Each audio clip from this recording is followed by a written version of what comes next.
Hi everyone. सो इस video में हम बात करने वाले हैं वाइली एज कंपनी के बारे में और वाइली एज का बिल्कुल अपडेटेड न्यू एग्जाम पैटर्न के बारे में हम बात करने वाले हैं। ए टू जेड में आपको सारा एक्सप्लेन कर दूंगा कि क्या क्या एग्जाम में पूछा जाता है, कैसे पूछा जाता है, कितने क्वेश्चंस होते हैं, सब कुछ। और ये जो मैं पैटर्न की बात कर रहा हूँ ये बिल्कुल रीसेंट 2024 के एग्जाम्स का ही पैटर्न होने वाला है। तो देखो, सबसे पहले आपको वाइली एज में करना होता है अप्लाई। अप्लाई करने के बाद सबसे जो आपका फर्स्ट स्टेज है वो होता है आपका एप्टीट्यूड एंड कोडिंग असेसमेंट। ठीक है, अब इस असेसमेंट की जरा टाइप को समझना। ठीक है, एप्टीट्यूड एंड कोडिंग ये आपका फर्स्ट ऑनलाइन असेसमेंट होता है। अब ये जो aptitude and online coding assessment है, इसमें सबसे पहले एप्टीट्यूड में आपको देखने को मिलते हैं टोटल 20 क्वेश्चंस। ठीक है, 20 क्वेश्चंस आपको देखने को मिलेंगे और जो आपका टोटल टाइम होता है वो होता है 30 मिनट्स। 30 मिनट्स के टाइम स्पैम में आपको टोटल 20 क्वेश्चंस देखने को मिलते हैं। अब इसमें जो क्वेश्चंस हैं एप्टीट्यूड के, वो जनरली आपको देखने को मिलेंगे रीजनिंग से, ज्यादातर आपको बता रहा हूँ रीजनिंग से, थोड़े बहुत आपको मैथ्स से देखने को मिलेंगे, मैथ्स से, रीजनिंग से, और थोड़े बहुत आपको अदर टॉपिक्स से भी देखने को मिल सकते हैं। ठीक है, तो ये जो 20 क्वेश्चंस हैं, जो इनका लेवल होता है वो होता है लगभग मीडियम लेवल। और इसमें देखो क्या होगा ना कि यहाँ पर आपका जो एग्जाम जो पोर्टल होता है, यहाँ पर साइड में आपको टोटल क्वेश्चन नंबर्स दिखाएगा। यहाँ पर हर क्वेश्चन के लिए यहाँ पर टाइमर चल रहा होगा, एक यहाँ पर टाइमर रहता है और यहाँ पर आपका क्वेश्चन होता है। ठीक है, सो आप क्वेश्चन को यहाँ पर अटेम्प्ट कर सकते हो और उसके बाद नेक्स्ट क्वेश्चन पे मूव कर सकते हो। और ये सेक्शन बाय सेक्शन चलेगा, हर सेक्शन का एक सेपरेट टाइमर होता है। आपको हर सेक्शन के हिसाब से यहाँ पर क्वेश्चन सॉल्व करने पड़ेंगे। क्वेश्चंस में अगर आप चाहो तो आप अपने हिसाब से टाइम्स ले सकते हो। ठीक है, सेक्शन वाइज टाइमर रहेगा, जैसे कि यहाँ पर जो एप्टीट्यूड में 20 क्वेश्चन है उसके लिए वहां पर आपको टोटल 30 मिनट्स मिलेंगे। सो आप अपने अकॉर्डिंग इसको सॉल्व कर सकते हो। जो लेवल रहता है वो रहता है मीडियम। ठीक है, तो ये यहाँ पर सबसे पहले आपको देखने को मिलेगा एप्टीट्यूड असेसमेंट में। आई होप ये चीज आपको क्लियर हो गई होगी। अब देखो, इसी असेसमेंट के साथ आपको साथ में ही देखने को मिलता है ये कंबाइंड असेसमेंट होता है, और वो फिर होता है कोडिंग असेसमेंट। ठीक है, और ये सेम ही टेस्ट में आता है, कोडिंग असेसमेंट प्लस एप्टीट्यूड। ठीक है, अब ये जो हम कोडिंग असेसमेंट के बारे में बात कर रहे हैं, ये आपको एप्टीट्यूड के साथ ही देखने को मिलेगा। इसमें आपको देखने को मिलते हैं टोटल 3 कोडिंग क्वेश्चंस। ठीक है, 3 कोडिंग क्वेश्चंस, और साथ ही साथ में यहाँ पर आपको इन 3 कोडिंग क्वेश्चंस को सॉल्व करने के लिए टोटल टाइम मिलेगा 60 मिनट्स का। ठीक है, अब इस 60 मिनट्स के टाइम में आपको ये 3 क्वेश्चंस करने पड़ते हैं। अब अगर आप ऐसे सोचोगे तो 20 मिनट्स ईच आप मान के चलो आपको देखने को मिलेगा।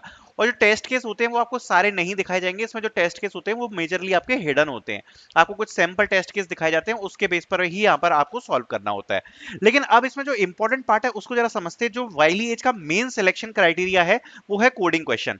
अगर आपका एप्टीट्यूड पे थोड़ा बहुत स्कोर लो भी जाता है तो यहाँ पर ज्यादा आपको दिक्कत नहीं आएगी, बट वाइली एज में आपको कोडिंग क्वेश्चंस में काफी ज्यादा अच्छा स्कोर करना पड़ता है to get the next assessment. Talking about the coding assessment, यहाँ पर आपको 3 में से एटलीस्ट ट्राई करना पड़ेगा कि आप 2 क्वेश्चंस को सॉल्व कर पाओ। ठीक है, और तीनों क्वेश्चन का लेवल लगभग सिमिलर ही रहता है। तीनों ही क्वेश्चन यहाँ पर जो आपको मिलेंगे मीडियम डिफिकल्टी के देखने को मिलेंगे। बट क्या इनमें क्या चीजें पूछी जा सकती हैं? देखो, इसमें डेटा स्ट्रक्चर्स, एल्गोरिथम्स से लेके प्रॉब्लम सॉल्विंग तक कुछ भी पूछा जा सकता है। इसमें मैं आपको कोई भी टॉपिक स्किप करने का सजेशन नहीं दूंगा। ये लोग चाहते हैं तो ये आपसे रिकर्जन के भी क्वेश्चन पूछ सकते हैं, ये आपसे डीपी के भी क्वेश्चन पूछ सकते हैं, लिंक लिस्ट के क्वेश्चन पूछ सकते हैं, एरे के क्वेश्चन पूछ सकते हैं, स्ट्रिंग्स के क्वेश्चन पूछ सकते हैं, हैशिंग के क्वेश्चन पूछ सकते हैं। To best prepare all these, तो आपको बहुत अच्छे से कोडिंग को प्रिपेयर करना पड़ेगा। आई वुड सजेस्ट कि आप स्ट्राइवर की A to Z शीट को फॉलो करो, उस शीट को फॉलो करो, या फिर आप लीड कोड को फॉलो कर सकते हो। लीड कोड पे आपको मीडियम डिफिकल्टी के एटलीस्ट आपने 200 से 300 क्वेश्चंस करे होने चाहिए। अगर आपके लीड कोड पर टोटल 200 टू 300 क्वेश्चंस सॉल्व हैं तो यहाँ पर आप इसमें बेटर परफॉर्म कर पाओगे, क्योंकि देखो जाहिर सी बात है कंपनी का जो पे पैकेज है वो 9 लाख रुपए है। ठीक है, अब जैसे जो पिछली बार क्वेश्चन पूछा गया था वो मैं आपको बताता हूँ। जो लास्ट टेस्ट में क्वेश्चन पूछे गए थे, it was a medium level question on binary search. अब बाइनरी सर्च तो ठीक है, बट अगर आपको बाइनरी सर्च के साथ थोड़े से वेरिएशन लगाने नहीं आते, शिफ्टिंग करने नहीं आती है, तो यहाँ पर क्वेश्चन में टाइम कांस्टेंट भी था। जैसे अगर जो आपका क्वेश्चन होगा वो लॉग एन में ही सॉल्व होगा, अगर आप यहाँ पर लीनियर सर्च लगाओगे, एन में सॉल्व करने की कोशिश करोगे ऑर्डर ऑफ एन में, तो वो सॉल्व नहीं होगा। ठीक है, तो टाइम कांस्टेंट भी आपको देखने को मिलेगा, उस टाइम कांस्टेंट के हिसाब से ही आपको यहाँ पर क्वेश्चन को सॉल्व करना पड़ता है। मीडियम डिफिकल्टी के क्वेश्चन आपको देखने को मिलेंगे। So you need to prepare well on in coding, because aptitude का स्कोर भी आपको अच्छा करना पड़ेगा, बट जो कोडिंग है उसको यहाँ पर काफी ज्यादा वेटेज दिया जाता है वाइली एज की तरफ से। So if you want good marks you need to score very good in coding.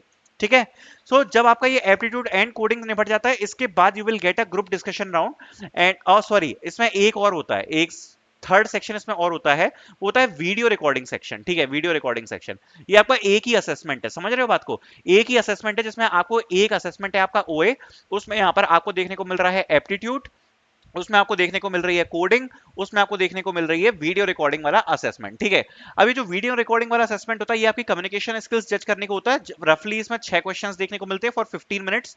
और इसमें अगर बात करें तो आपको कुछ ऐसे क्वेश्चंस देखने को मिलेंगे like do you enjoy do you enjoy festivals in India. ठीक है, सपोज ये क्वेश्चन आपको सामने लिखा हुआ है।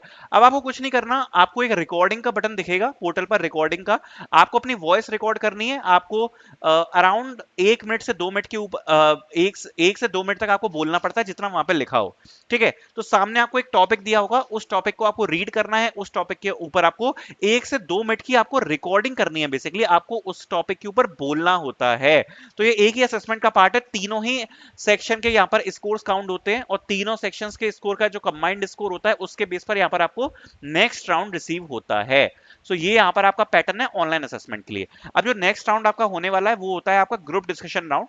अब talking about the group discussion round, उसके बारे में जरा डिस्कस कर लेते हैं। तो जो ग्रुप डिस्कशन आपका राउंड रहेगा वो भी एक इंपॉर्टेंट राउंड है, क्योंकि ये भी एक रफली एलिमिनेशन राउंड होता है। ज्यादा लोगों का एलिमिनेशन नहीं होता है, 80% बच्चे इसको आराम से क्लियर कर लेते हैं। Talking about the GD round, यहाँ पर सिंपल सा राउंड है, आपको एक जीडी का मेल आएगा। रफली यहाँ पर 10 से 20 बच्चे होते हैं एक ग्रुप में। आपको एक टॉपिक दिया जाएगा फॉर 10 to 15 मिनट्स डिस्कशन होता है उसके अराउंड, जिसमें आपको वही जो ग्रुप डिस्कशन में होता है, आपको अपनी इम्पैक्ट दिखाना है, आपको अपनी परफॉर्मेंस दिखानी है, आपको उस टॉपिक के बारे में बोलना है, आपको कोशिश करना है कि आप उस टॉपिक के बारे में बोल पाओ, है ना। मतलब ओवरऑल अगर आप ये मान के चलो कि ग्रुप डिस्कशन में मान लो 10 बच्चे हैं, अब 10 बच्चे में से 8 नेक्स्ट राउंड में जाएंगे, तो ये 8 वो नेक्स्ट राउंड में जाएंगे जिनने ग्रुप डिस्कशन राउंड में थोड़ा भी अपना इंपैक्ट छोड़ा है। तो बस ग्रुप डिस्कशन राउंड में मेन चीज यही है कि आपको बोलना है सोच समझकर और आपका काम हो जाएगा। नाउ इसके बाद आपको सीधे यहां पर रिसीव होता है टेक्निकल इंटरव्यू। अब talking about the technical interview, technical interview के लिए यहाँ पर जो मेन चीज है वो आपकी ये है कि टेक्निकल इंटरव्यू के लिए आपको कुछ चीजें ध्यान में रखनी पड़ती हैं। Let's talk about this. So Wiley Edge का जो टेक्निकल इंटरव्यू है वो आपका अराउंड रफली 30 मिनट्स तक चल सकता है। अब ये जो 30 मिनट्स का इंटरव्यू है, टॉकिंग अबाउट दिस, यहाँ पर आपको क्या क्या कवर करना होता है। तो सबसे पहले तो यहाँ पर देखो आपको अपना सीवी ढंग से पढ़ना पड़ेगा। डीबीएमएस एक काफी ज्यादा इंपॉर्टेंट सब्जेक्ट है, डीएसए आपको पढ़ के जाना पड़ेगा। प्रॉब्लम सॉल्विंग और जितनी भी कोडिंग की स्किल्स है वो सारी चीजें आपको यहाँ पर पढ़नी पड़ेगी। प्रॉब्लम सॉल्विंग आपको आनी चाहिए, है ना, कोडिंग की आपको अच्छी नॉलेज होनी चाहिए। बाकी इसके साथ ही आपके जो प्रोजेक्ट्स हैं, प्रोजेक्ट्स काफी ज्यादा इंपॉर्टेंट होते हैं। साथ साथ में वाइली एज आपसे बिहेवियर क्वेश्चन भी पूछ सकती है इसी राउंड में। ठीक है, सो रफली जो आपको प्रिपेयर करना है अपना सीवी, डीबीएमएस, इसके साथ आपको एसक्यूएल प्रिपेयर करनी होगी। साथ में जो आपका डीएसए होता है आपको डीएसए प्रिपेयर करना है। डीएसए में वही आपके जो बेसिक कोडिंग क्वेश्चन होते हैं जो आपने राउंड तो क्लियर करने के लिए पढ़े होंगे, उतने से आपका काम चल जाएगा। प्रॉब्लम सॉल्विंग में आपसे रफली थोड़े बहुत कुछ पजल्स टाइप के या इस टाइप के क्वेश्चन पूछे जा सकते हैं। कोडिंग में जनरल जो आपकी बेसिक प्रोग्रामिंग वगैरह होती है, ऊप्स वगैरह होते हैं, वो सब इसमें आ जाते हैं। देन आते हैं प्रोजेक्ट्स, जो भी आपने सीवी में प्रोजेक्ट्स लिखे हैं वो सब, और बिहेवियर क्वेश्चन। सो रफली आपका ऊपर ऊपर से जो टेक्निकल इंटरव्यू होगा वो इन्हीं सारे टॉपिक्स को कवर कर रहा होता है। ठीक है, सो आई होप ये वीडियो आपको अच्छी लगी होगी, पैटर्न समझ में आया होगा। मैं आपको वाइली एज में अप्लाई करने की लिंक दे दूंगा डिस्क्रिप्शन में, जिससे कि आप अप्लाई कर पाओगे। Thank you so much for watching.